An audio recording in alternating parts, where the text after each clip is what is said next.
Pastor John Kuski here with another word for the week. I wonder if you've ever had any interest in Turkish rug. Probably not if you haven't traveled to the Middle East or if you haven't walked into a carpet shop here in the United States that has those kind of things.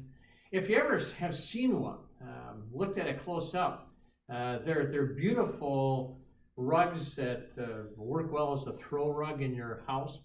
Wonderfully tight woven wool, often in bold colors that never wear out.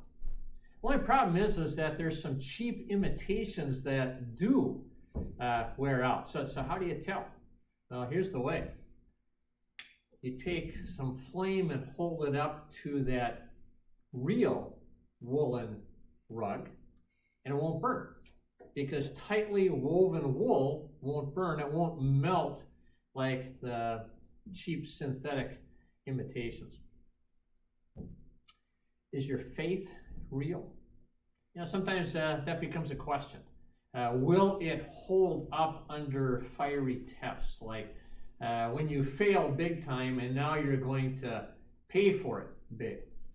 Or maybe somebody doesn't keep their promises. Maybe they betray you and now you've got nobody to turn to. Or something terrible happens. There's a disease or disaster that comes into your life and now suddenly everything is in jeopardy. Well, you have that faith that stands up to the test. Well, God tells us that we can have a real faith when it's woven tightly with God's saving promises. In fact, when God talks about believing in Him, He really talks about believing Him.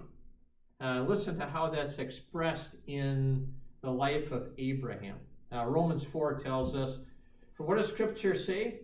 Abraham believed God, and it was credited to him as righteousness." Notice, not believed in, but believed God. Believed those saving promises.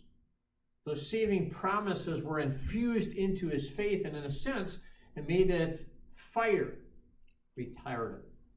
In fact, one of the biggest promises of all was about that miracle son that Abraham and Sarah would have in their old age, Isaac.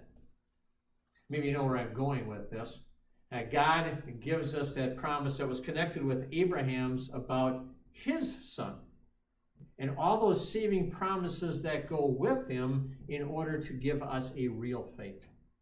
I hope you can be with us again this coming weekend, Saturday at 5:30 p.m. or on Sunday mornings, either in person or online at 9 a.m.